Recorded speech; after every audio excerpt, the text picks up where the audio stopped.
Thank you for making this a part of your week, especially during this time of year. There's probably a few obligations you might have, a few extra items on the to-do list. So thank you for being out here. I hope it's valuable time for you. As Principal Walton said, my name is Jeremiah Aha, and I'm the Assistant Director for Wellness Together, School Mental Health. And we are an organization based in Sacramento, and we provide mental health services to students across the state at schools just like this, at John Muir Middle School. And so our goal is for any student that needs access to mental health services, for them to have that for them right here on campus where they're already at. And so our vision really is reflected around the 3 A's is what we call it: advocacy, awareness, and access. We want to raise mental health awareness, decreasing some of the stigma or some of the embarrassment or shame that some might have. We want to raise advocacy so students are able to advocate for themselves or for their friends, to be able to go seek someone out if in fact there is something that's going on in their lives, and even to help train teachers and administrators as well. And then finally, the piece of access to, it's one thing to identify students in need, it's another to connect them with services, whether it be in the community or here actually on campus. So we're proud to partner with Principal Walton and his team here at John Muir Middle School. I'm glad to be here with you tonight. And not only am I assistant director, but I'm also a father of 2 girls and a therapist. My oldest is 11, her name is Bella, and my youngest is Lucy, and she's 6 years old. And me being a parent and a therapist doesn't make me an expert. That just means that I'm also having screen time conversations at home too, like many of you. Has anyone ever had one of those with their child? Yes. Or no, you're just here for your friend, right? You're just getting advice to have to your friend. This is not for you personally. Is that what's happening? So I grew up and here in the Sacramento area, and I'll tell you that we'll kind of enter in with this particular story. I have a brother who's 2.5 years younger than I am. And how many of you have a sibling? Raise your hand. Yeah. How many of you are an older sibling? Yeah, very good. So I don't know how it was for you in your home growing up, but there was some fun-loving kind of picking on and maybe the occasional fighting back and forth with my brother who was younger than me, 2.5 years younger. I no longer do that because now he is a Marine and he's an embassy guard in Kyrgyzstan right now. He's a gunnery sergeant, and at one point he was training hand-to-hand combat for soldiers, and he's a kind of a scary person now. So I no longer pick on him, right?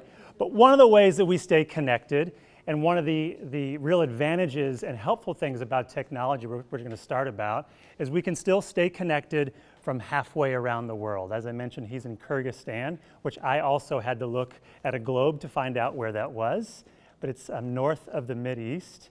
And through FaceTime and through WhatsApp and through Facebook, we're able to stay connected. And these are really great things that we have for us. And maybe what's something that's how technology has helped you, maybe connect with others, or something helpful that it's done for you or for your home. Just feel free to raise your hand and share with us. Ways that technology has benefited you in your life.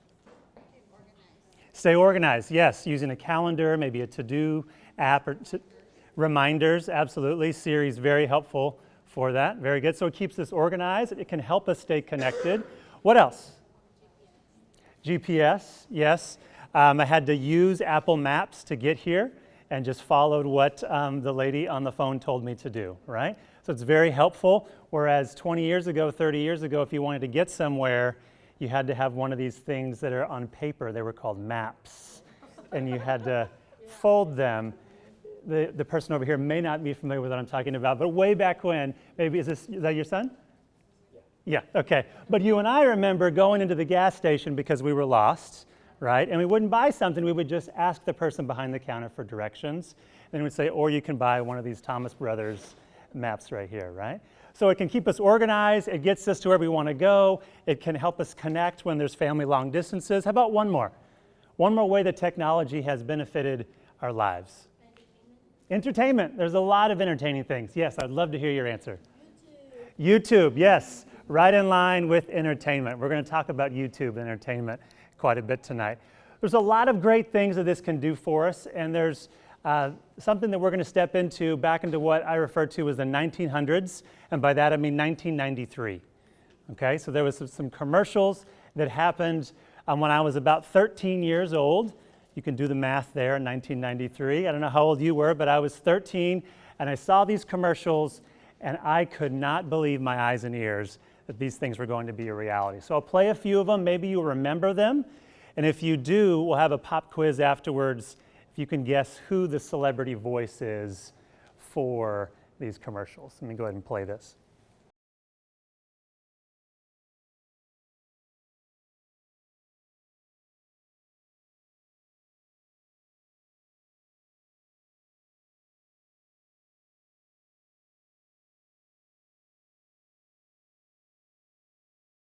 Who remembers those? Anybody remember those? That was too long ago? Too long? What was that, 26 years ago? A quarter of a century? All right, who remembers the guest voice? Anybody know the guest voice? I would be shocked if you remembered. Anybody? Tom Selleck. Let's everyone give her a hand. Well done. Well done. You've won the respect of your peers, yes. Tom Selleck was the voice of that. AT&T is now one of the major carriers for these devices that are either right in front of us or in our pocket or in our purse or in our jacket. And there was a lot of truth that Tom Selleck was telling, right? How many of those things have you participated in, or maybe on a regular basis you're already doing in your life? What would be some of those things? Send a text, yep, from wherever you want, right? Send a fax, yep. Send some kind of message from anywhere, right? Yep. Yes, sir. Playing songs anywhere you want, yep. On there it talked about getting concert tickets from an ATM machine. We haven't arrived at that point yet, but I think that's for the better. What do you think? Yep. What else? Paying a toll. Fast Track. Who has Fast Track on their car? Yep. Very convenient. Hardly have to slow down. I'm not using the microphone and my voice is going. Right. So understand from the very beginning that there's a lot of very helpful, very beneficial, very entertaining, and a lot of life-enriching things that technology has brought us. And so for the rest of tonight, you might think, oh, this is an anti-technology or anti-social media or anti-internet kind of a time. And that's not the case. What is the case is that as amidst all the positive things and the helpful benefits that technology and social media and the World Wide Web has brought us, there's a question that we've neglected to ask along the way. And this question is causing us to have a maybe more challenging time in connecting with each other, for maybe family members, for coworkers, for our own peers, and even with our children. And that question is, what is going to be the cost? We will be able to do these things. We will be able to accomplish this. We can watch a movie on demand. Disney Plus came out a little bit ago and almost broke the internet. Quite a few people now, you can watch any Disney movie, any Marvel movie, any Star Wars movie, all these things on demand, right? But we've neglected to ask the question, what is the cost? And how is this going to affect our relationships? Again, to tell a story about my brother. So I just saw him during Thanksgiving. How many of you got together with your family on a Thanksgiving holiday, maybe just recently? Yeah? Okay. How many of you was enjoyable? All right? Yep. Okay, good. Good. So I was with my brother and I was talking to him because he's now in charge of taking in some of the new recruits that are coming in, 18, 19 years old, straight out of boot camp. As I mentioned, he's a Marine. And so I talked about what are some of the differences that you're seeing. He's about 37, 38 years old. I said, what are some of the differences that you're seeing now in some of these new recruits? Because when he joined, it was right in the early 2000s, like 2001. So what are some differences? And he says, I got a perfect story for you. He said one time, he and a bunch of the new recruits were out one night at a place that serves refreshments at nighttime. That's how I'll put that. So they were there hanging out, and it was he and a group of guys, and there was a young lady on the other side of this business establishment that was kind of making eyes with one of his new recruits. And so, as you've probably seen, or maybe as you've been involved in, they started saying, hey, why don't you go talk to her? Why don't you go talk to her? Come on, why don't you, I think maybe there could be something going on here. So he says, okay, I'll go ahead and do it. So his friends dared him to go and approach this girl, which if you've been in this situation can be very nerve-wracking, right? And so he goes, okay. And so my brother says, this gentleman walked up, is it okay if I approach you? Okay, so he walked up, he took out his phone, he put something on his phone, and he just put it right next to her just like this, and he pointed to the phone, And she did something, grabbed his phone, did something right here. He grabbed his phone, 19 seconds later, came back to the other side of this place and sat down. And he goes, there you go. And the guys are like, what? What do you mean? My brother said, what are you talking about? You didn't even talk to her. You didn't do anything. I said, yeah, I got her Instagram account. It's a done deal. He put his phone down. He said, what's your username? Put it in here. Came back. And that was their way of engaging, their way of beginning perhaps a relationship. This has dramatically changed. In a generation, this is how the technology and social media is impacting our relationships and how we connect with each other in a dramatic way. Now, there can be some fun things with Instagram or Facebook or Snapchat, these kinds of things. But what's happening, particularly with our teens, is it's having some costs to them and to their relationships that also are affecting us. And we put those into what we call the 5 S's. The 5 S's. If you're taking notes, you're going to love this part. Okay, the 5 S's. And so the first S, the first cost that it can cause, not only cost us, but also our students, is sleeplessness. The first S is sleeplessness. Our students are spending much less time, less than 7 hours of sleep. When the American Association of Pediatrics has suggested and recommended that 9.2 hours of sleep a night is appropriate for healthy brain and physical development. 9.2 hours, but many students are getting less than 7 hours of sleep, which is affecting their ability to engage in the classroom, which is affecting their ability to regulate their emotions. How many of us know as adults that when we're tired, even the smallest things seem like a really, really big deal, right? And we have fully developed brains. But for our children, when we're getting this less sleep, their brains aren't developing as they should. In fact, they continue to develop until about 25 for girls, until about 27 years old for boys. Okay? So without us getting this sleep, it can dramatically affect some of that development and their ability to adapt and to have coping skills. It was sometime last year that the CEO of Netflix, you heard of Netflix? Yeah? Okay, good deal, just making sure. The CEO of Netflix, his name was Reed Hastings, he said that Netflix has 3 major competitors. You can probably think of a couple. What might be of a couple of them? Major competitors to Netflix.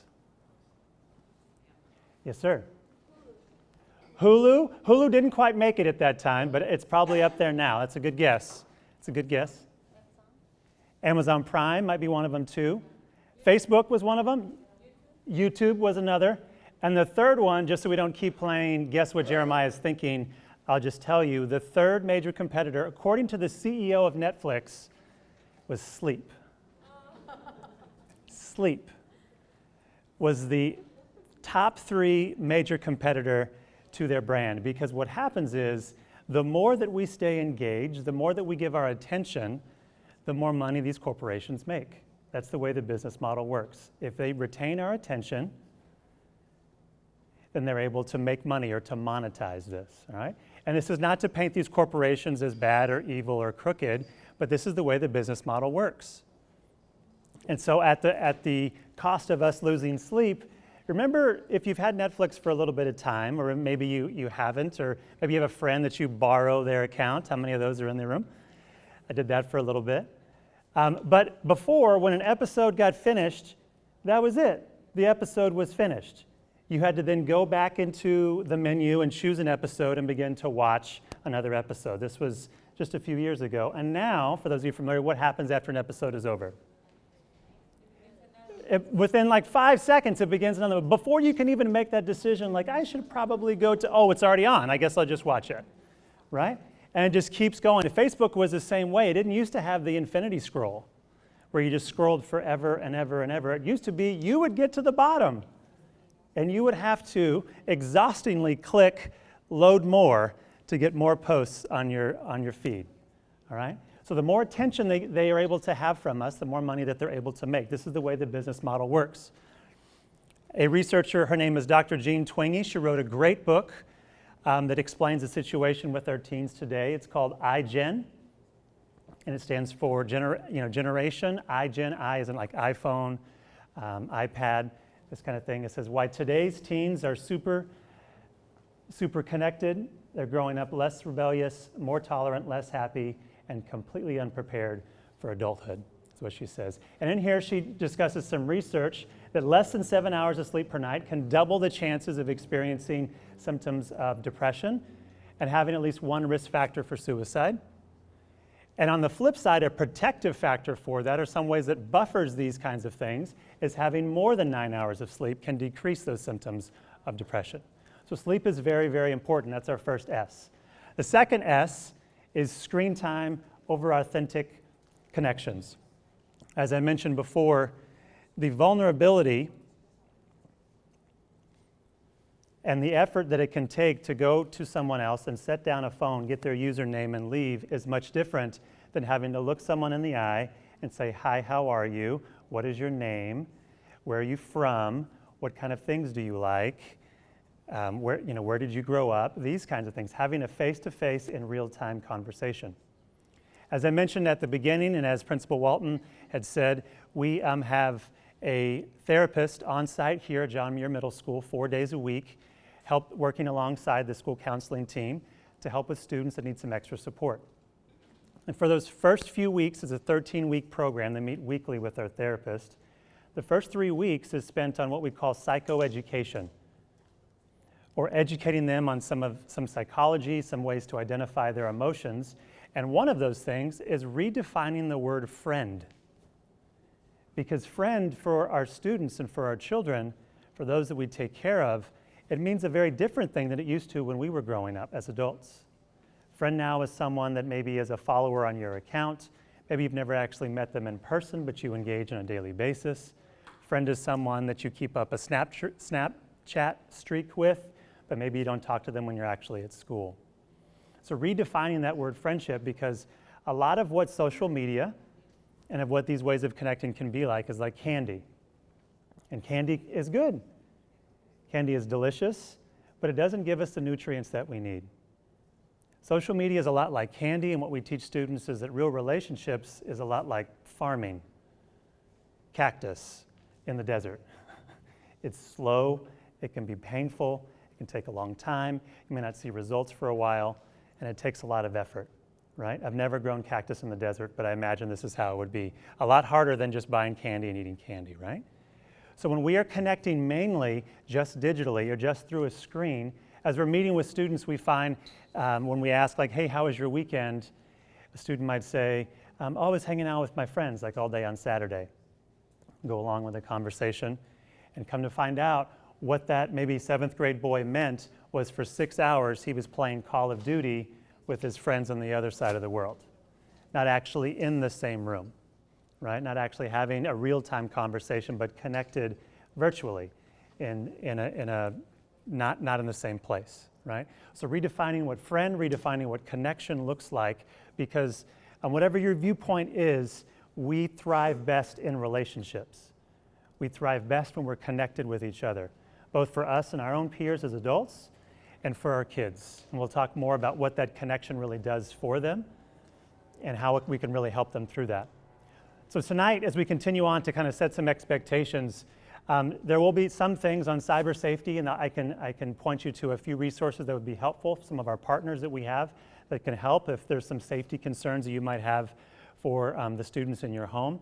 But mainly, over the big picture tonight is going to be talking about the importance of connection and how that has changed for our kids, and how we can maintain those strong connections amidst an ever-changing landscape of social media and what technology has done. Okay? So the third S, we got sleeplessness, screen time over authentic communication, and we can see that our teens, this is actually a study from just end of last year, that daily personal screen time for our kids, 12 to 18 years old, this study was done by Common Sense Media, 12 to 18 years old, we're spending 6 hours and 40 minutes a day on a screen. This includes YouTube, Hulu, Netflix, Snapchat, Call of Duty, Xbox, Fortnite, entertainment purposes, 6 hours and 40 minutes. This is quite a bit. However, adults are spending 7 hours and 43 minutes. So they're learning this from somewhere. And this may not be the case for you and for your home, And yes, this does also include, mainly for us as adults, like the regular TV, that archaic television that we watch. That includes that as well. And so our students are seeing this perhaps modeled for them. And maybe for us growing up, connecting with our parents or our caregivers was something that was kind of difficult. And so it's tough for us to show them what that could look like. Okay? It can be much easier just to disconnect, just to watch something, maybe several people in your family all with their own individual screen around the house. They're at home, but not really there at home with their kids, okay? So it isn't just those kids, it's also us, and I put myself in that category as well, because I find YouTube and Hulu and all these others probably just as entertaining as you do. Okay, the next one, we're going to do 3 and 4 together, and that's sedentary and solitary lifestyle. Sedentary and solitary lifestyle. And by that, I mean staying still and remaining by yourself.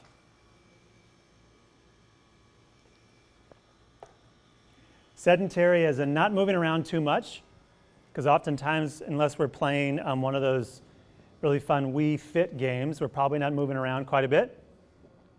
And also a solitary lifestyle. We're alone by ourselves.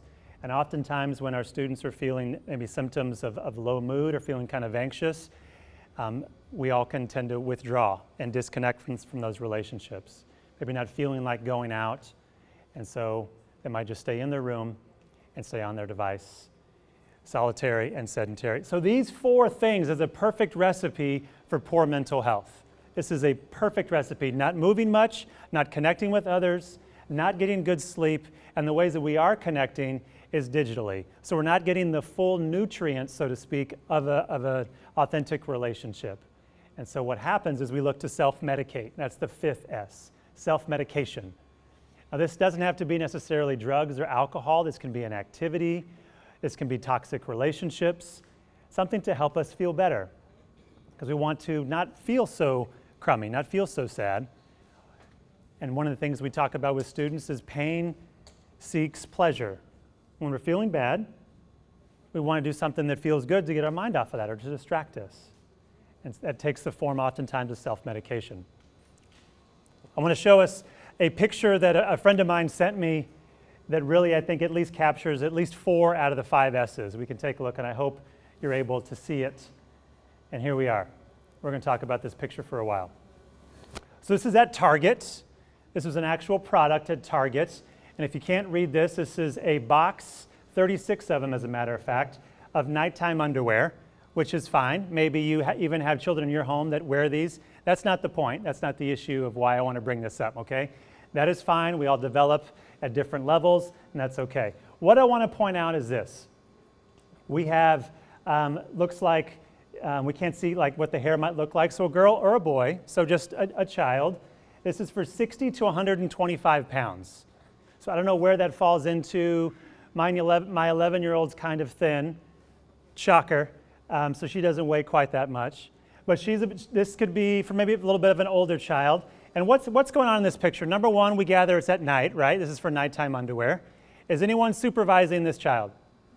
No, so they're alone. And we gather it's at night, so they should be what?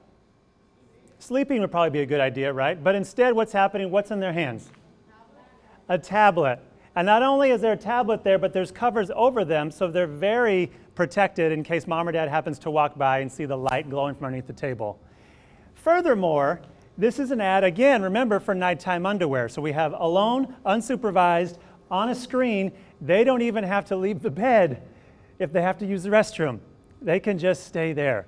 So what does this tell our parents and even to kids? That all of this is okay, which I would say, not so much.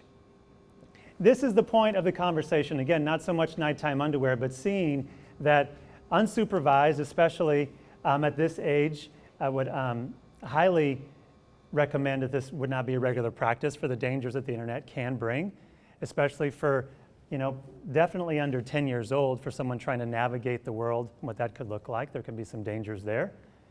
But having this, we have screen time, we have solitary, we have sedentary, and maybe a bit of self-medication going on. Maybe they had a bad day, I don't know. They just want to unwind a little bit with an episode of Friends or something. I'm not too sure.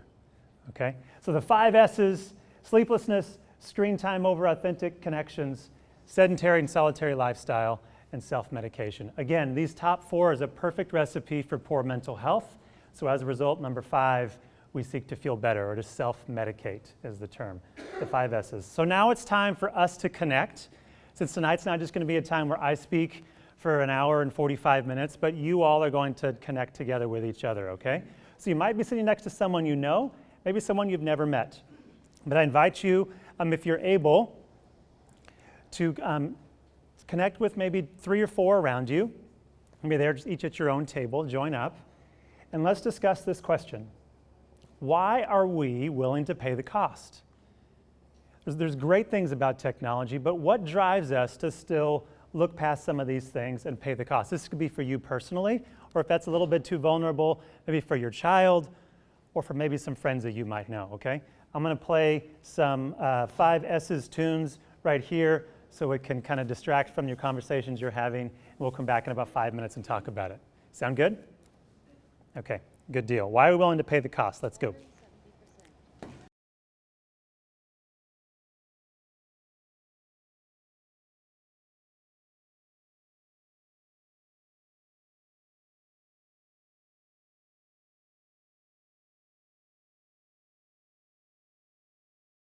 Okay, let's come together. Would love to hear some of the conversations that happened there at your table. It was really cool to see everyone connect. And this is how we'll do it. I'll just have you share, and then I'll repeat it here on the microphone so that we can all hear, so no one has to yell or anything. But what are some of the things that some people in your group came up with? Why are we willing to pay the cost? What are some of the things that was shared?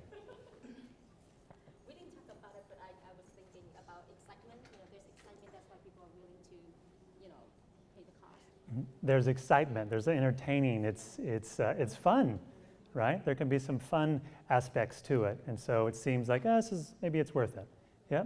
And there's a place for fun, there's a place for entertainment. This is not a anti-fun, anti-laugh at a TV show kind of a night, but it's to a point, right? There's a point to where it can become unhelpful or a barrier to connect with others. Yeah, very fun, yes, entertaining, and there's a wow factor to it.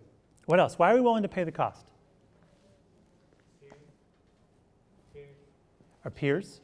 Peer pressure. Because other people are doing it.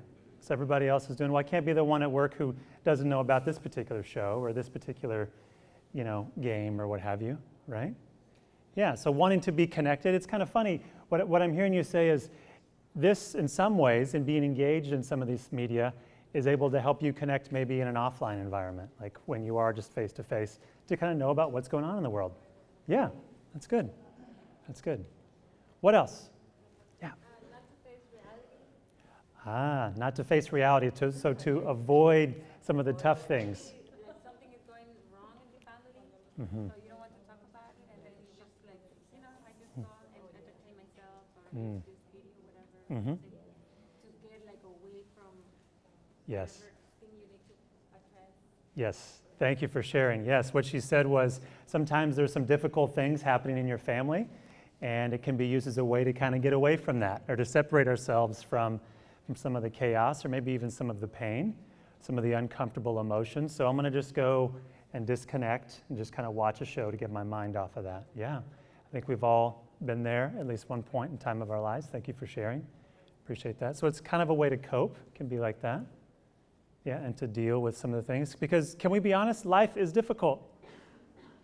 Life's hard. Life's hard as a parent. Life was hard when we were 11.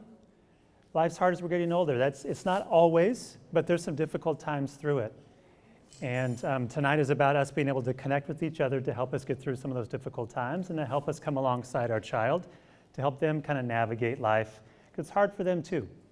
Yeah. One more. Why are we willing to pay the cost?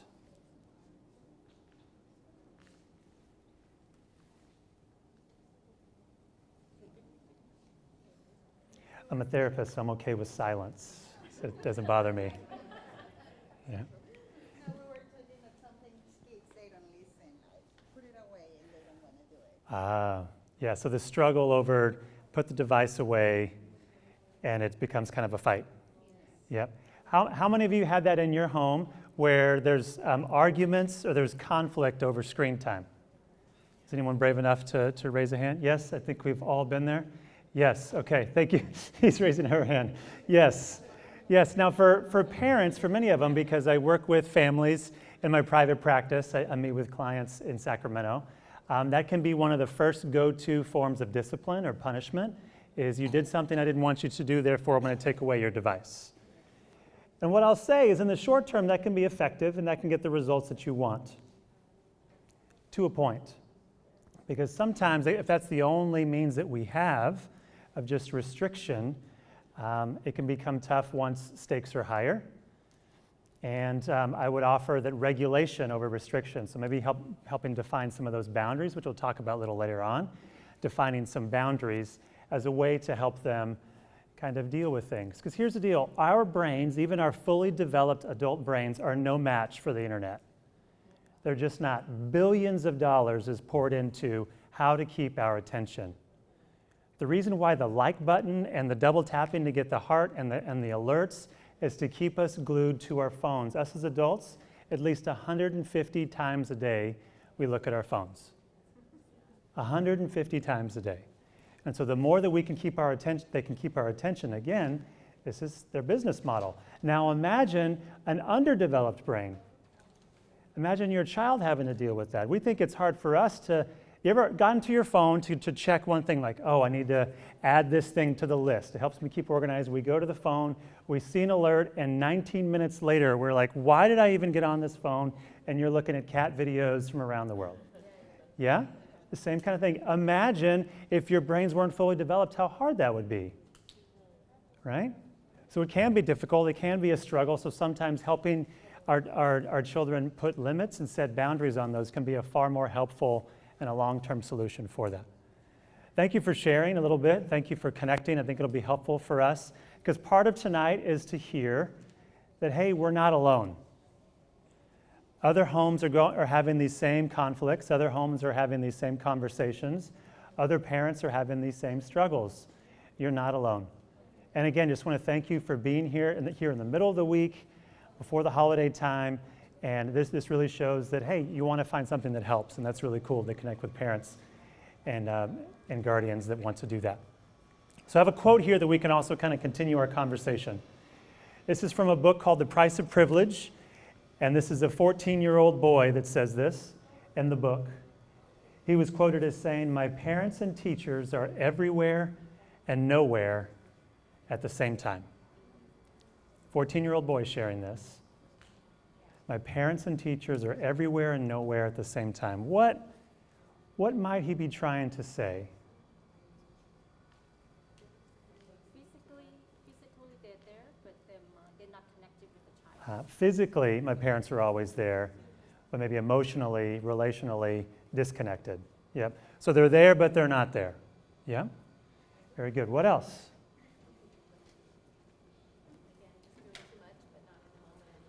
Doing too much, not in the moment. Yes, we're busy, right? Us as parents, there's calendars and schedules and obligations and responsibilities to keep.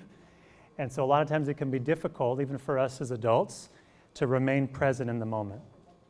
We'll talk about the importance of that here as we move forward. Thank you for sharing. Is there some type of like Schoology or Infinity School or something that John Muir uses to keep track of grades or something online? What? Aries? Aries, okay, and it's an app, okay. So let's talk about Aries, and this, I'm not anti-Aries, but let's just talk about what this does, okay? So using this app, what are you able to do? You can click on the app, and what are you able to do with it? You can see grades, the assignments, tardies, all the same day. Yeah? No, or is it a little bit delayed? Just depends when teachers update. Depends on when the teachers update it, okay? Pretty good? Most are pretty good? Are you a student here? Yes. Yeah. What is your name? Enrique? Enrique, I'd love to hear what you'd have to say. There's also like this chart that actually shows you how you actually progressing, if you're going good. Mm-hmm. It's like a business chart or something. Like a business chart. I love it. That's what they call them. That's great. Enrique shared that you can also see a chart of the progress in a class, and if your grades are going up or they're going down, you can see it. and kind of see how you're doing in that particular class, okay? This is a helpful tool, right? This can be helpful for you to know if they were tardy, if this big assignment has been turned in. But this is, I think, one of the pieces that this student is getting at. Before your child comes home, you can know everything that happened that day academically without ever having to ask them, how was your day? You can track, and if you, some parents use like a Find My Friends or some type of like tracking device on a phone. Sometimes it can be used for safety or just to make sure that students are okay if they have to walk home or the bus or something like that. Those can be helpful. Things like that as well, so you can know, again, be everywhere, know everything about them, but maybe if you pick your child up from school, they get in the car, and maybe your first question is, why did you turn in that assignment late? Right? Or when were you going to tell me about the math test you didn't do so well on, right? It's not going to be a very productive conversation moving forward. That's going to kind of do something to the connection, right? So it can be helpful, but it kind of speaks into my parents are everywhere and nowhere at the same time. It's a difference between being known and being known about. To know all the facts and figures of your child, but maybe not connecting with them and knowing really how they're feeling, how they're doing, right? And this is not an accusation, but this is some of what can easily happen when we slip into this, especially with our busy schedules. It can be easy just to go straight to, why were you tardy? What happened to this assignment? We're everywhere and nowhere at the same time, which can really help a student's sense of identity and even in their value. Because at around age 10, so this is around 5th grade or so, students begin to ask 2 questions.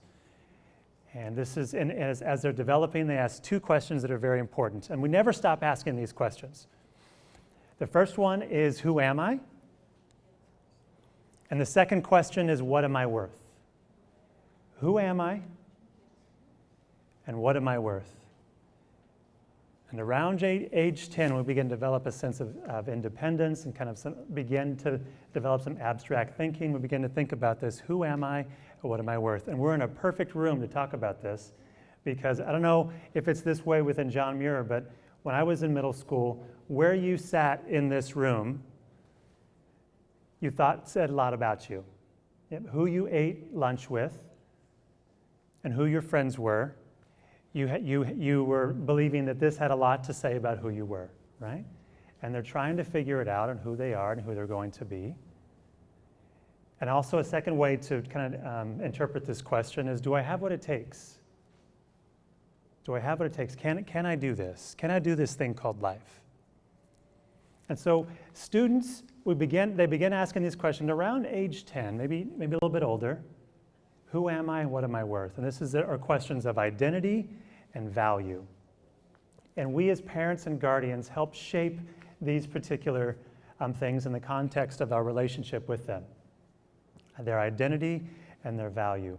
We never stop asking these questions. And so in every interaction that we have with them, they are asking these questions of us, even though we can't hear it. So again, as I mentioned, I have 2 daughters. They're cuter than yours, I promise, okay?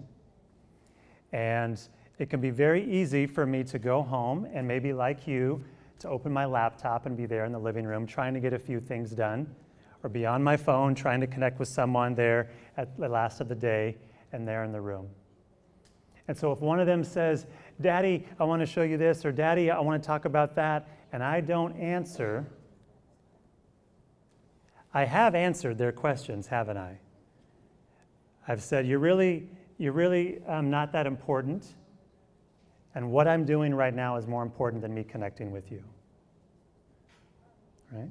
And there's times when we have to do work and do extra things, but what I invite you to do is to make it a practice to wherever you're at, maybe that's maybe a particular room or area of the house, so that when you're there in the living room or there in the kitchen or there in their room, you are there, because again, they are asking these questions. And so every small interaction that we have with them, whether we're a teacher, an administrator, a parent, or guardian, we can answer these questions that you are somebody very, very special, and you're worth my undivided time and attention. And in today's media landscape, it's doing everything to take that attention from us and to divide it and to split it and to cause us to have a more difficult time connecting with our child.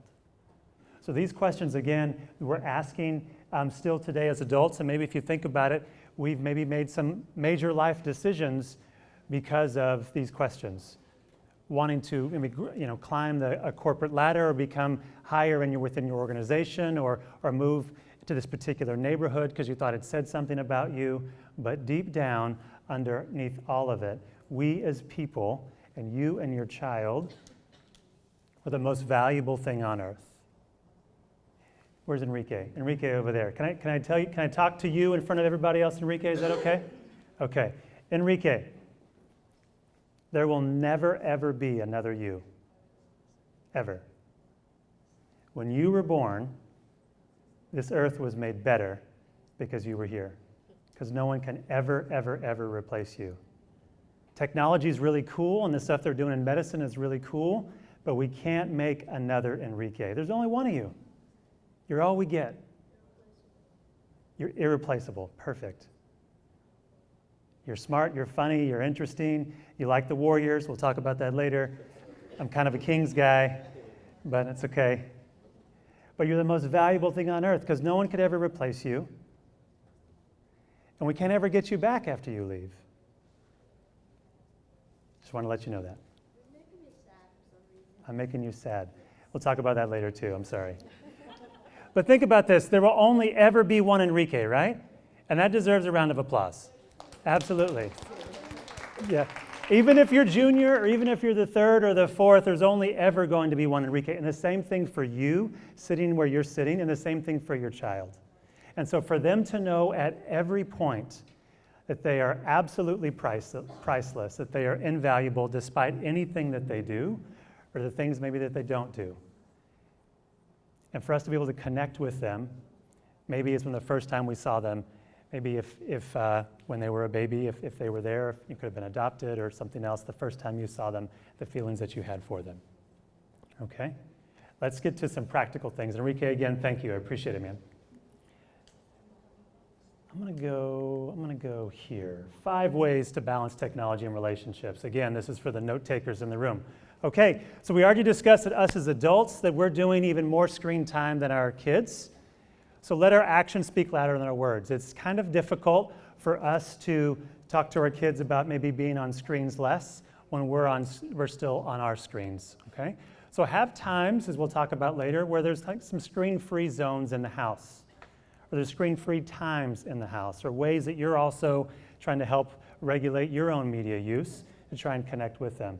And I recognize that maybe there's parents that aren't always at home or awake when their child is at home, maybe jobs and work schedules and things like that. But as appropriate as you can, model this behavior that you want to see in your child, okay? So let our actions speak louder than our words. Number 2, we didn't cover too much of this, but basically the short of it, the biomechanics of watching a screen when we get into bed, because there's this new phenomenon of the time when we go to bed and the time when we actually fall asleep, right?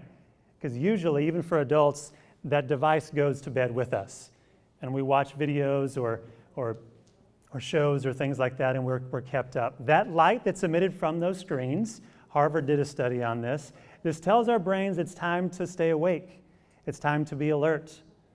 And so trying to watch several episodes of a show and then go directly to bed, our brain's like, no, we're up, we're doing things.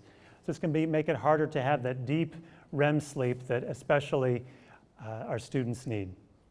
So I would suggest that 1 to 2 hours before bed, screens off. This can be helpful to help our brains and our bodies kind of power down. Okay.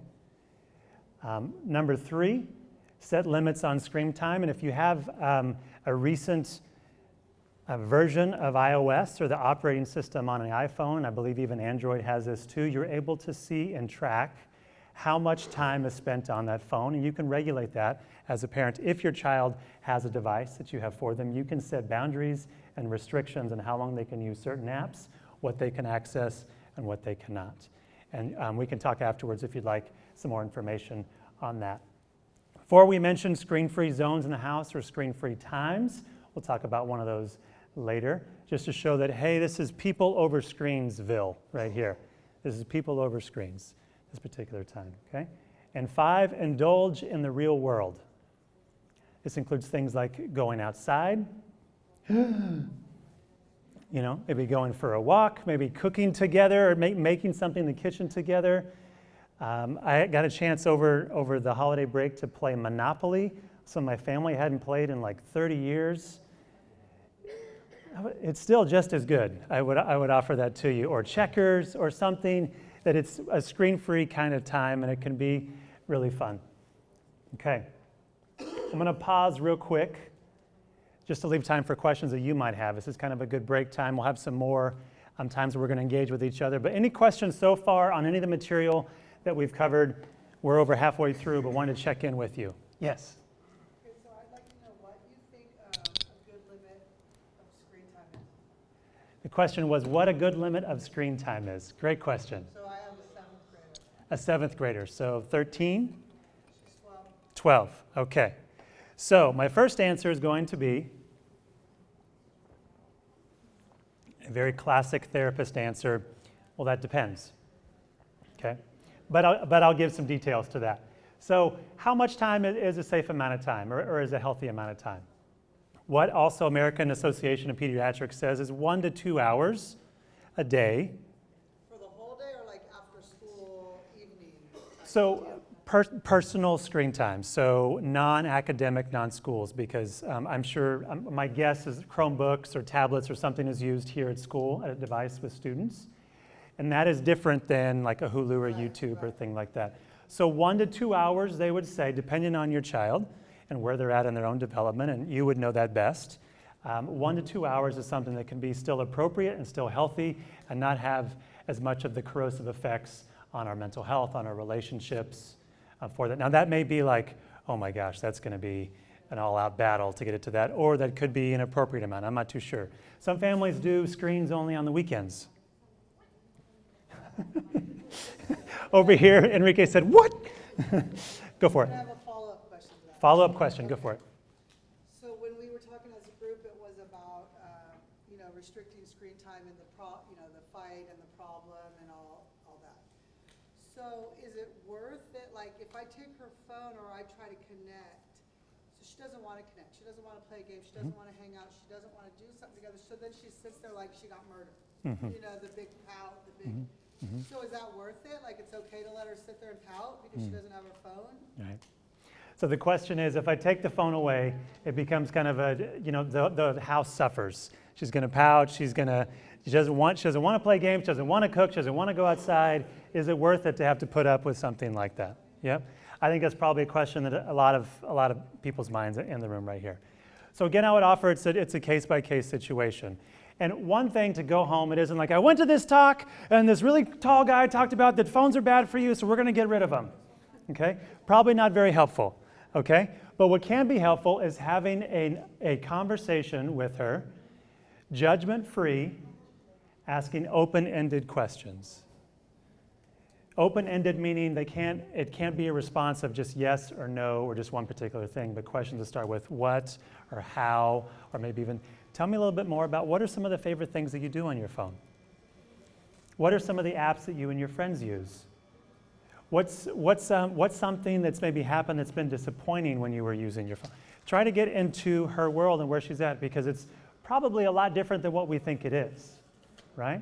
So beginning to have these kinds of conversations, again, judgment-free. And if there's an issue of safety or things like that, then we can go into kind of problem-solving mode.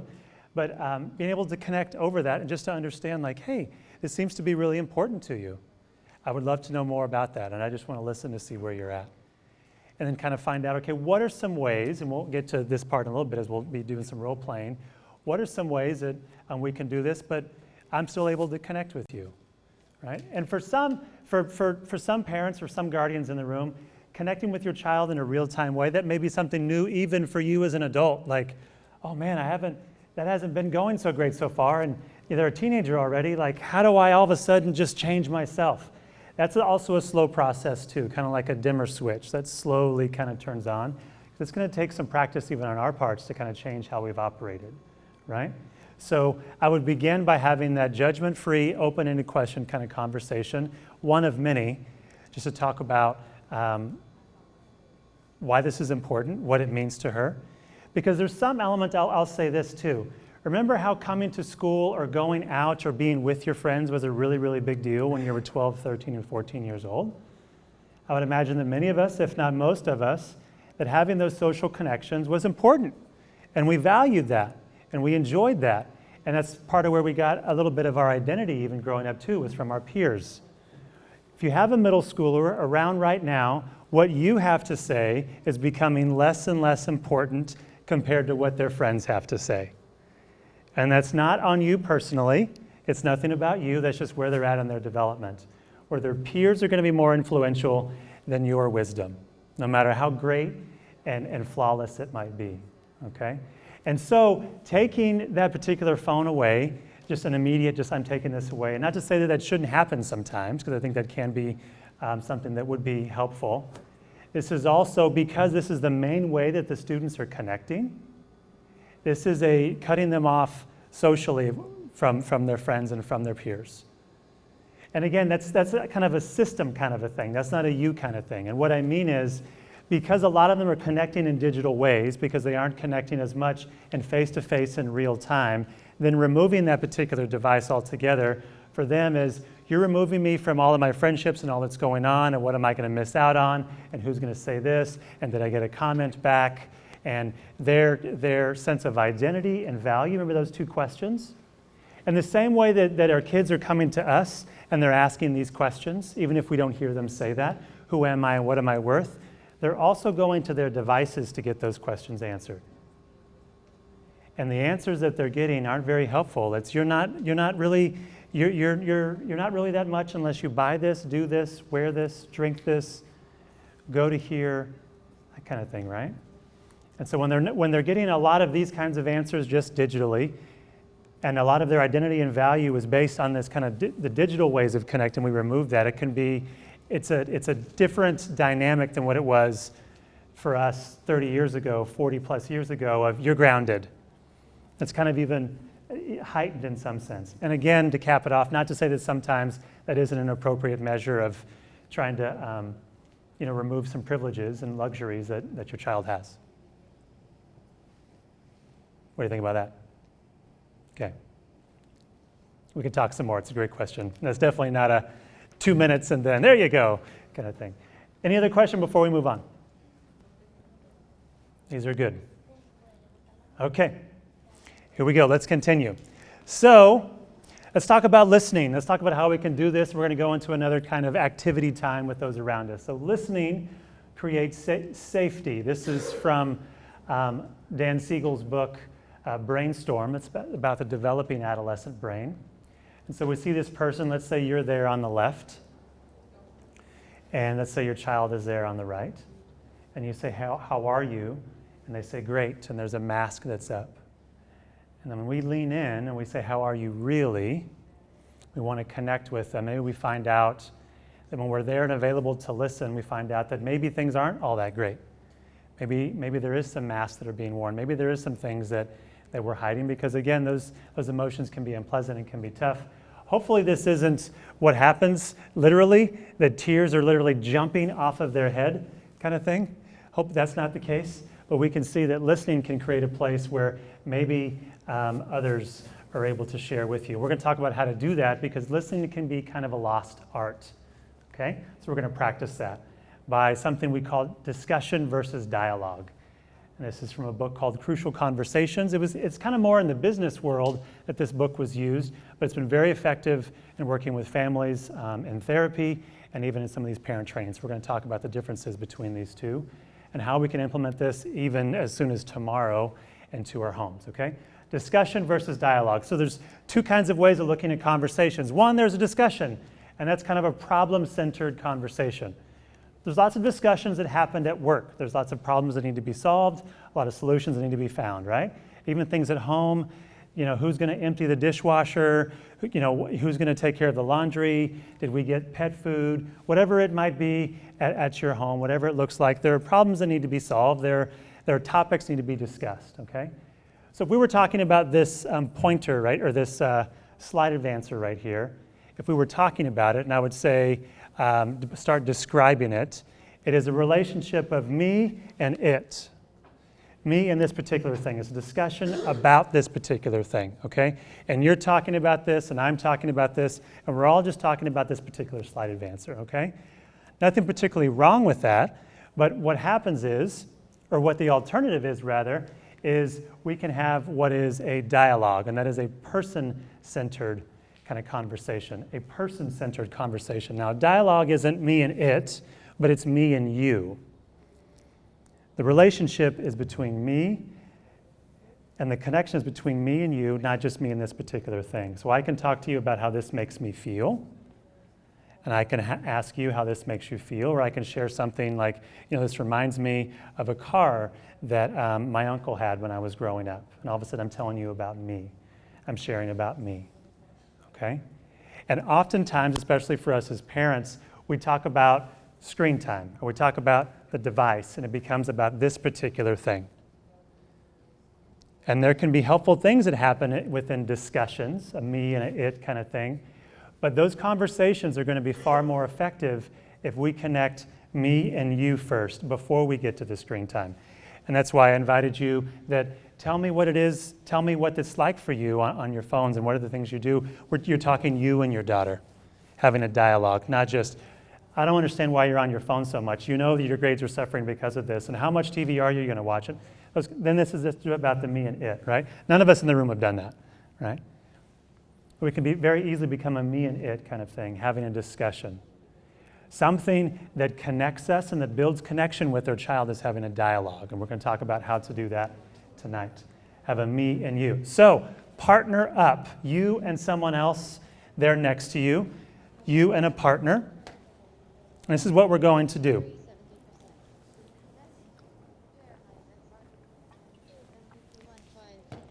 You're going to think about a problem in your life that you can explain in 60 seconds or less. Please don't make it super personal, because you're going to scare that person away, okay? Make it just pretty basic. Just make it like, I'm frustrated because I got to get gas on the way home, and I hate having to get gas at nighttime, or I don't know, my coworker didn't put printer in the paper and I had to go and do it, and that was a little bit something that's kind of small, okay? Not this huge personal kind of intimate thing, okay? So a problem that you can explain to your partner in 60 seconds or less. And what's going to happen is then we're going to give some time for your partner. I want you to try and help problem solve. Give your best advice, okay? Give your absolute best advice to them, and then we're going to switch. And the person who gave that advice and who problem solved, they are going to tell a problem that they have in their own life. Again, kind of a mild, kind of a minor one. And then we're going to flip and we're going to talk about that. Okay?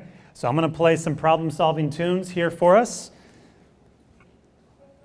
After you partnered up, 60 seconds or less, explain that problem.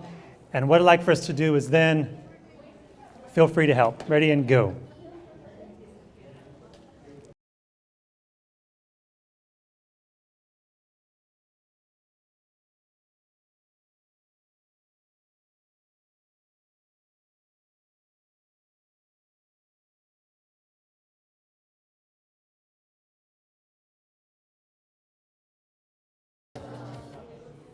Okay, let's come together and check in.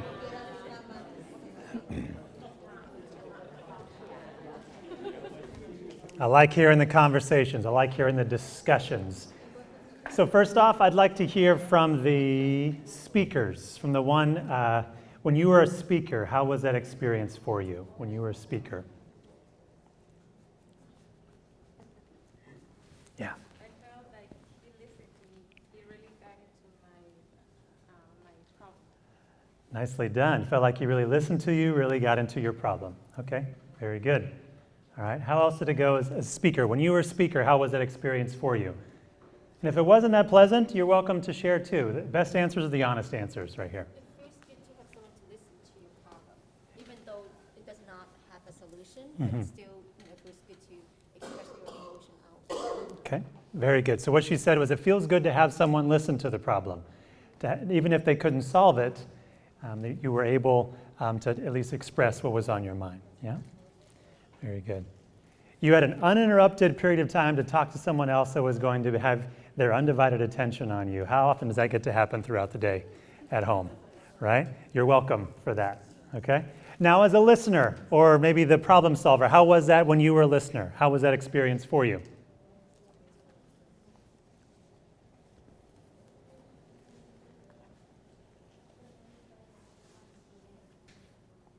makes me feel like I don't have the obligation to help solve the problem. Oh, very good. Thank you for sharing. In a way, In a way, it made you feel like you had an obligation, like there was like some pressure to solve this particular problem. Whoa, yeah. I may have said, what can you do to help me Yeah. solve it? Oh, okay. So you did put a little bit of pressure. Yes. Wanted her Very good. I like that. I like that. You want to hear like how she would handle the situation. Yeah, very good. It can feel like that sometimes. How often have you felt that way when especially your child comes to you with something that they're struggling with, or that they're walking towards, maybe bringing them a little bit of pain or frustration, and you immediately want to jump in and help? Yeah? And this is out of love, out of care for them, maybe out of not wanting them to experience these kinds of things, and we immediately jump into problem solving. I want you to hold that thought just right there. We're going to come back and we're going to revisit that, because we're going to do that exercise again, but this time, so it's going to be the same problem that each of you shared, but this time the listener is going to have a different role, okay? The listener, no helping, no problem solving, no, well, have you tried? Or maybe you should, or when I had that happen, this is what none of that on this time. The only thing that you're able to do as a listener is to say, what I'm hearing you say is this, or, and if I'm hearing you correctly, this is what happened, or I'm hearing that you're feeling this way about the situation, simply paraphrasing what you hear them saying. And that's the only thing that you can do in response, okay? So even if you're maybe joining with them and telling this particular story, only thing you can say is reflect back what you hear them saying, okay? So same situation, different approach. Now this is what's going to be a dialogue, because now it's going to be a connection, not just about the problem, but about you and your partner, okay? So I'm going to play some dialogue tunes now, and we're going to go. So again, let's paraphrase just to check for understanding. Same problems on your mark, get set, go.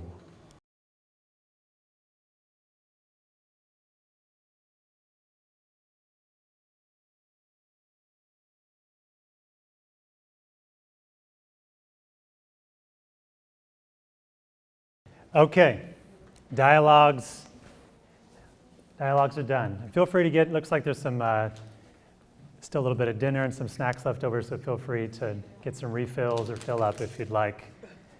I think Vernon would like to not take too much of that home. Yeah.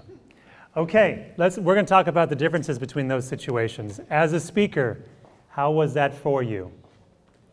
How was it for you when you were a speaker this particular time? Maybe how was it different? By a show of hands, who liked it better? I've been that way. Yeah, liked it better? Do you care to share a little bit more? Because when you're talking and then when the listener is paraphrasing back, what they said you couldn't listen because they're like, yeah, they heard what I said. And as a listener, you don't have to jump into problem solving because sometimes some things they don't have like a solution, so Right. you feel like you're there listening, but you don't have to resolve Mm-hmm. everything. Very good. So what I'm hearing you say is that it felt good to know that someone was listening to you. You felt heard. And even though they might not have had a solution, still you were able to share. Yeah? This is also true for our students especially. Many times, if not most times at this age, students don't want problems fixed. They just want to be heard. They just want you there in it with them. Okay? In terms of your connection with them, because that's what we're talking about tonight, you sitting in that, maybe uncomfortable, in that pain or in some of that frustration that they're having without any advice, without any problem solving, them knowing that they are heard, that it's a judgment-free environment is going to strengthen that connection and help so that moving forward, they'll continue to open up towards you when maybe some of that higher stakes, some of that bigger stuff happens in their life. So she had mentioned she felt heard. Very good, very good. What else? How was that particular experience different than the first one? How about as a listener? When you were a listener, how was that for you? When you had to paraphrase back, how was that experience? Pretty difficult for me. It was difficult. It's not a usual thing that you do say, so it's harder. Yes, listening was difficult, you had shared. Thank you for sharing. Because it's not something that we typically do all the time, to paraphrase back what you hear someone saying, right? How many for you was a kind of an unfamiliar experience? Like, I don't really do this too often, by a show of hands. Anybody else? Yeah. It does feel a little bit awkward. It does feel a little bit like all I'm doing is repeating what they're saying. But come to find out, it actually was something that helped them feel heard, right? If you haven't noticed, anytime someone has spoke tonight, one, because I want other people to hear, but also me checking to make sure this is what you said, this has been happening. So hopefully one of the byproducts of that is when you've shared something, part of the feeling that you had was, oh, I was heard. There was someone that really got what I was saying. Even if I didn't have like the silver bullet answer, there at least was just like, I understood where you were coming from, and we processed that. That also is very key for relationship with our students. Yes, please. I felt it kind of like empowering, and also just being able to maybe help somebody see a situation from, I mean, it's kind of obvious, but Right. still Yes. getting there together. You felt that it was empowering on the dialogue time or the discussion time? Being a listener. And Being a listener, period, and paraphrasing. What's interesting about this is you had mentioned you feel it felt empowering when you were just paraphrasing back. So you actually didn't solve anything. No, but kind of helping the person see what, bringing the problem to light, Yes. Yes. And also, I think by paraphrasing, in a way, I mean, without agreeing, but, you're kind of Confirming. What you're saying, or go ahead. I think in this process will help acknowledging the person's feeling. And I can see that it is important for us to communicate with our children. What these two partners are saying is that in their experience, and you guys sharing the problem and the solution, the problem, the listening, is as a listener, it felt very empowering just to kind of paraphrase and to be there with them in it, even though there was maybe not a solution that was presented or a resolution to that particular problem, but just being there to be with them in it felt something like empowering on the listener side of things. And we also see the benefit of that being something that really helps connect with our child, that us being able to, instead of saying, well, why don't you just, let me give that piece of advice too. Why? When we ask why, that is immediately puts, whether it be our child or even ourselves, on the defensive. Well, why did you do that? Have we said that out of frustration before? Well, why did you do that? Right? Here's a secret I can tell you. As someone in the field of psychology, I'll tell you exactly why they did that. You ready? This is worth the price of admission here tonight. They don't know why they did that. They don't know why they did that. Because a lot of it, they weren't actually thinking. Because there's this front part of our brain called the prefrontal cortex, right up here, right? And up here, this is where executive functioning, so knowing when to start, when to stop, what to focus on, planning, impulse control. This is the part this is the last part of our brains to develop for us as adults. This is the part of our brain that says, maybe I shouldn't do this. Maybe I should rethink this. That's this part of our brain right here. And a lot of times for our teens, they're thinking more with their amygdala or more with the primitive part of their brain, where it's just not so much thinking as it is reacting. And so you ask, well, why'd you do that? They literally mean, when they say, I don't know, they literally mean that. What were you thinking? I don't know. I don't know that I was thinking. And they're right. They weren't. Not to say that they should be off the hook, but this is something for us to understand, to kind of increase our empathy, to know that we're talking to someone that they don't have the full capabilities of thinking through the long-term planning and the if I do this, then this will happen. That's all this part of our brain that we have as adults that we're to model for them, right? So when we go into the why or we go into trying to fix things, it can be helpful to fix, especially when there's issues of safety and danger. Yes, that's helpful. But connecting with them, paraphrasing back, you will be amazed. And it seems very simple. And there might be even some feelings in the room right now like, really? That's what I'm supposed to do, just paraphrase what they're saying? Trust me, give it a few days.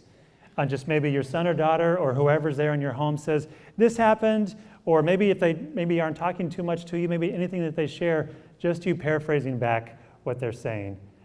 They might be in shock, first off, and like, oh. But this can begin to really develop a connection and to build that bond that you have with them, because you might be the only person that's doing that in their lives. And if they can feel heard, this is going to go a long way in terms of their development, because you're answering those questions. You are somebody worth listening to, you're somebody important, and you're worth my undivided attention. Because it takes quite a bit of energy to be able to listen to that problem and then paraphrase it back, right? It was kind of difficult. How many of you had the sensation like, oh man, I'm going to have to really pay attention this time? Do you think that? Like, I gotta be able to repeat what they said. So it's also responsibility on us as well as the listeners, okay? Let's continue on. Any other questions or any other observations during that time? No? Okay. Let me get my advancer here. Okay, this is something that we call transforming mealtime. And this is another practice that you can take home into your home as soon as this week. Okay, so I know there's different family rhythms. Excuse me, there's different family cultures and different schedules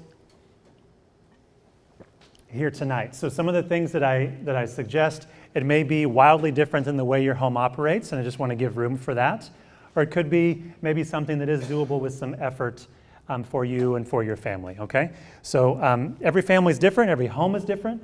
Schedules and routines are different, and so I just want to give room to know that maybe make this, personalize this to you and how your home runs and how schedules are where you are at, okay?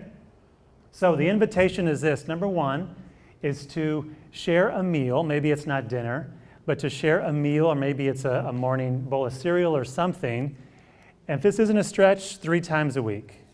If you would say, I don't know that we've done 3 times a week since the summer, then maybe let's try 1 time a week. Okay, whatever this looks like, you might have different work schedules and things like that, but as it is possible for you to sit down, all in the same room, and to be eating something together. It could be, maybe the best time for that to happen is on the weekend. Maybe it happens before school, that you get up maybe a little bit earlier, or maybe you're there at the breakfast table, or whatever, if your child eats breakfast, I would highly recommend that for proper brain development. But whatever that is, to share a meal with them, sitting down in real time. And when that happens, no technology at the table. The table is a screen-free environment where it's just you and them. Does anybody already have this in their home where when it's time to eat, that there's no screens? Great, very good. Sometimes we have that for music. We might play music or something, and that's okay. But not having a distraction, because even us as adults, just knowing that I might get that email, I might get that text, that's enough for us to take our attention elsewhere, okay? So I invite you to make that a screen-free, technology-free environment during those times. As we've talked about listening tonight, let's make that time, that dinner time or that meal time safe by listening. So by practicing some of these dialogues, by practicing paraphrasing what we're hearing. Maybe the open-ended question that can be helpful to kind of have your child be talking to you, because I'm sure we're many homes are here where it's like, yeah, you talk about listening, but my child doesn't really want to talk to me. They just want to go in their room. They don't really have an interest in what I have to say. And my response to that is, that might be true. Maybe they're not interested in what you have to say, but deep down they are interested in having someone listen to them. And it may be some slow work to get that, to understand that maybe you're working on this too, and you can become a safe place. But in listening, it's what that looks like when we listen is avoid asking those why questions. Avoid asking why. And then also, I would make part 2 for 4, and that is to make this mealtime or this dinner time, we don't talk about school. We don't talk about grades. We don't talk about assignments. We don't talk about tests, anything like that, because that can be some of the main subject matter that we have with our child, right? How is this class going? Did you turn this in? When is this due? This kind of thing. And those are necessary things, yes, and you can help them along with that.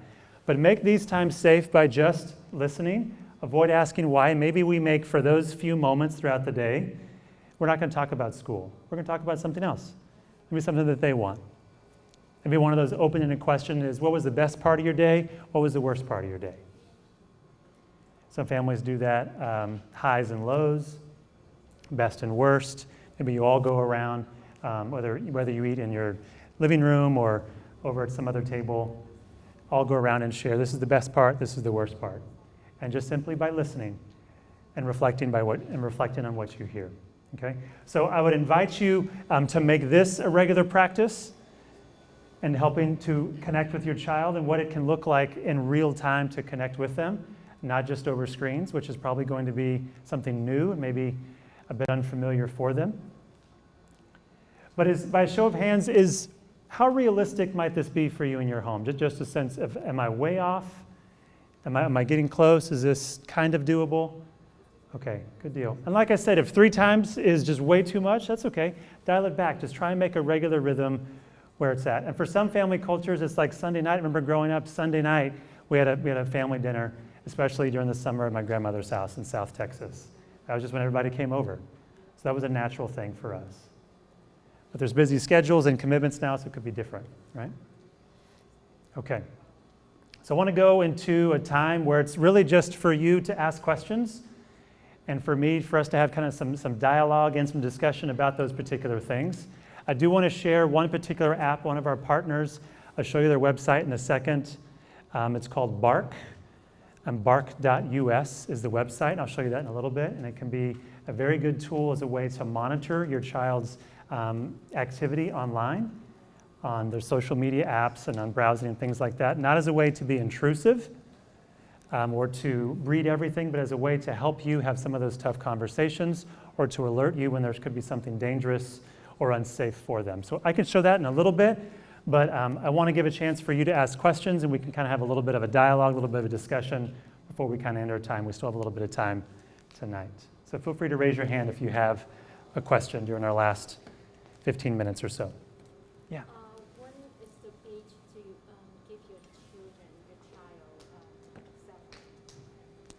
your child The question was, when is the age to give your child a cell phone? I have the perfect answer. It depends. It depends. Yes, it depends. And so there's a few things to keep in mind to kind of give some structure to that. It's going to depend on their ability to regulate and self-control and kind of where they're at. It's going to depend on, for many families, it could be finances, and it can be the resources available to purchase something like that. It could be what they are wanting it for and how they would like to use it.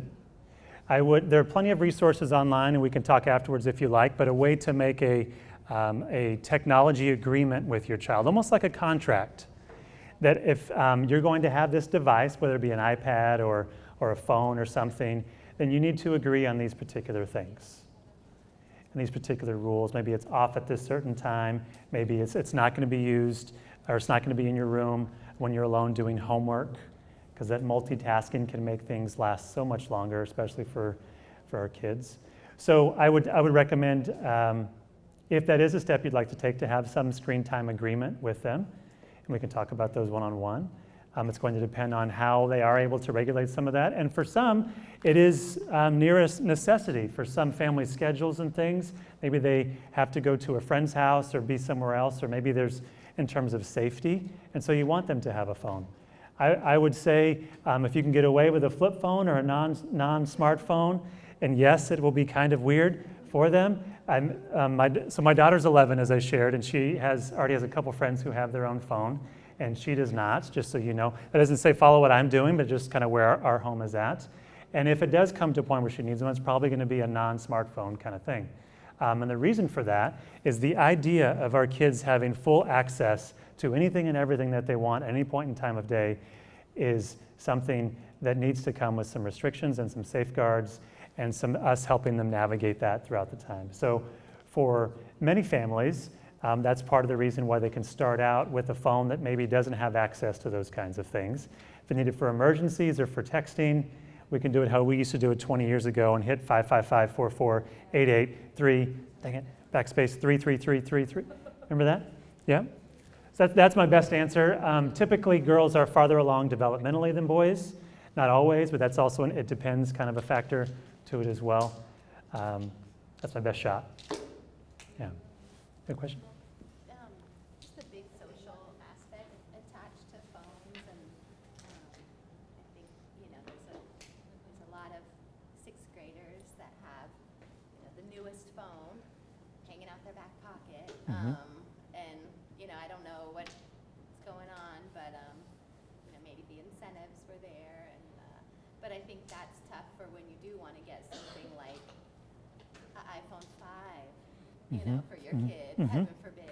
Mhm. You can't even entertain a flip phone, Mhm. but, something a little more current. And, that's where I think a lot of the pressures come into is, Mhm. kind of wanting to, fortunately, I feel like in my household, we're kind of avoiding that, but it is that reminder of, Mhm. constantly kind of the other families that have the Right. phones. and But they stuff, have one. Yeah. Yeah. So I think, that kind of maybe comes up for your kid when they might feel okay with the situation, and then seeing and then questioning why and how come kind of thing. So socially, I think it gets a little Yes, like there's a, everything awkward. yeah. So what I'm hearing you say is what also makes this tough is that you might have a way that you're addressing this with your child, but one of their good friends, their home is completely different, and they have the latest and greatest particular device, and all of a sudden there's that particular pressure that you might feel as a parent, and that the child even may feel like, well, they have one, why can't I have this? Or cousins or family. Yep. That's, as usually this holiday time is a lot of times when we see other family, the other ways that your relatives might manage their home, and it can make things kind of tough. You are going to be, as best you can, the expert on your child's life, right? And so you're going to know best.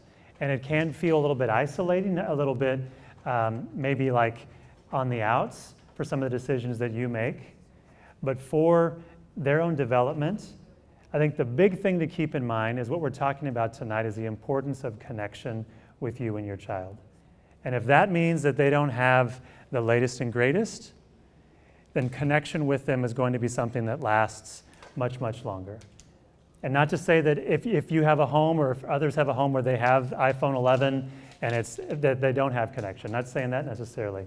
But whatever that looks like for your child and whatever the needs are, yes, it can be tough because other people around you are operating in different ways. They're not here on a Tuesday night when you're already pretty tired, volunteering your time to learn more about how to do this.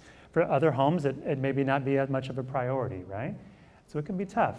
So I commend you all again for being here and the social pressures, because being a parent is hard. I said this earlier, being a parent can be really tough, especially with these kinds of things.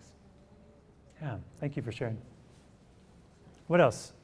So, Yes. I thought we were doing some cyber safety tonight. Sure, I mean, I want to connect with her, but do you have tips for us on cyber safety? I do. and all that? I do. Yes, is there specific questions that you might have? Well, I don't really know what to do at all. Like, I'm not a techie person. Okay. I don't know all that. Okay. Okay, There you go. very good. Okay, I just wanted to listen to what you're saying. So, hey, where are some of the cyber safety tools was the question. So why don't we go to our partners, and that's at BARC. Let me just bring up their website, and that can be probably the best way to demonstrate some of this. So there are plenty of people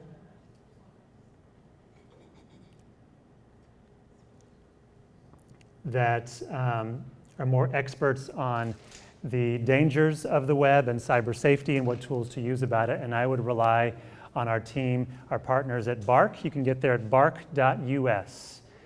And this is, and I can show you exactly what it is. So BARC is an app for parents geared to help parents be able to monitor and protect and to keep their child safe online. So it's an app that you would install, and what happens why don't we do this? Why don't we just have technology help us out tonight?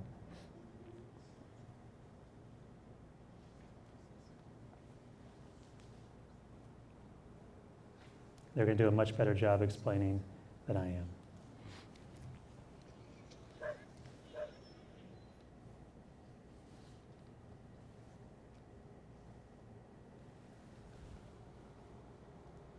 Just building intrigue here. That's what's happening.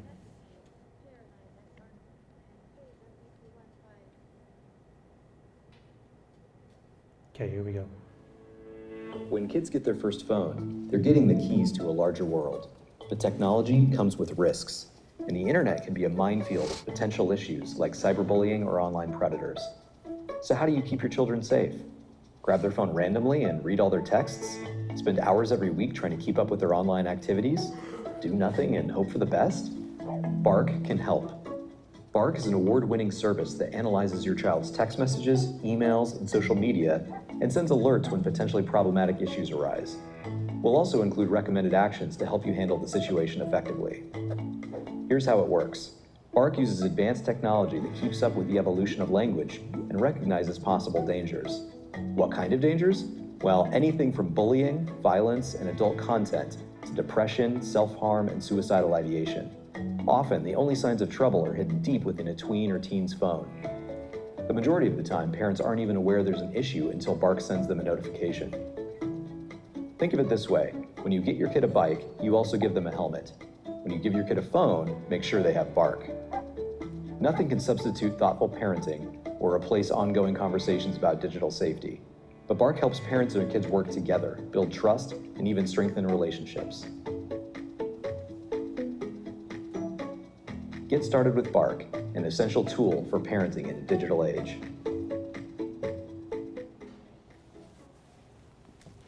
One of the benefits that I like best about Bark and why we have partnered with them, and especially on nights like this, to talk, is it not only will alert parents when it comes up with questionable activity or language, which could include, as it said, bullying. Maybe there are online predators that are out there and some of the language that they would use. Some of the searches that are happening, if students might be feeling like harming themselves or even having thoughts of suicide. It's one thing to send a direct email or notification to a parent, but it's another to equip parents to have some of these tough conversations. Because that's really where it can be like, what do I do now? I found this information out. I found out that my child is going through something that I had no idea was happening. How do I deal with this? And so Bark has helpful articles for you and helpful tips to have some of those conversations. So that it can turn not just from a monitoring, my parents are everywhere and nowhere kind of moment, but being alerted when some of these dangers happen and then helping to cultivate that dialogue with them afterwards, after this happens. So I would invite you to check that out. If you want more information, we can speak one-on-one afterwards. Yes? I was just going to say, like, what's the funding or the platform behind it? Sure. So they desire to have partnerships with schools. I haven't even talked to Principal Walton about this, to offer this for schools, but for parents, I believe there's it might be like a small fee for it. I'm actually not too sure. It says sign up for free, or at a free trial, but Right. I know, like, essentially they're going to be, having access to everything in your phone. Right. So who's the overseer behind this part? Right. So the question is, hey, who's seeing all this data on my child's phone? Yeah. Is that really what you're after? Or Yes. Or your phone. Yes. Thank you. Which is a valid question. And so in my conversations with them, what they've shared is they are not holding any kind of data, but rather, and there's some nuances to how they put this, but flagging potential words or phrases that could be dangerous for it. And so while it's, so yes, they're not holding or storing or downloading anything on their end. We can take a look at some of the specifics, and I can even connect you with someone at Bark to answer some specific questions. Because that is a concern, because then it's like, what happens to my financial data? Or there's, if my child has their address on their phone or things like this, where does all this go? I think it's a great question, but I have been reassured that that is done in a mindful and also a way that's able to equip you, but not to invade any kind of privacy that you might have. Yeah, good question. Thank you. What else? Can they be disabled? Can they be disabled? Can you share a little bit more? Like if you install the Bark app on their phone, can the kids just disable it? Oh, good question. So can students get around this? Like, hey, there's an app. Can they just find some ways to get around it? This is also kind of a therapist answer. Kids are going to find a way. Kids are going to find a way. But that's not a commentary on Bark so much as it is on the resourcefulness of our students. If there's something that they want to do, especially with tech, they're going to find, chances are, some kind of workaround. I haven't heard that particularly happen with Bark, and I'm sure at some point there could be some potential for that, but I haven't heard that particular case. But I would say overall, I mean, when they get resourceful, they can do particular things, and maybe you even had that too. You put some safeguard maybe with your Wi-Fi at home or something, or an app you placed on their phone, and they were able to kind of hack in and disable their location or something like that. So that's what I would offer for that, which may not be very hopeful, but that's honest. Yeah. Any last questions?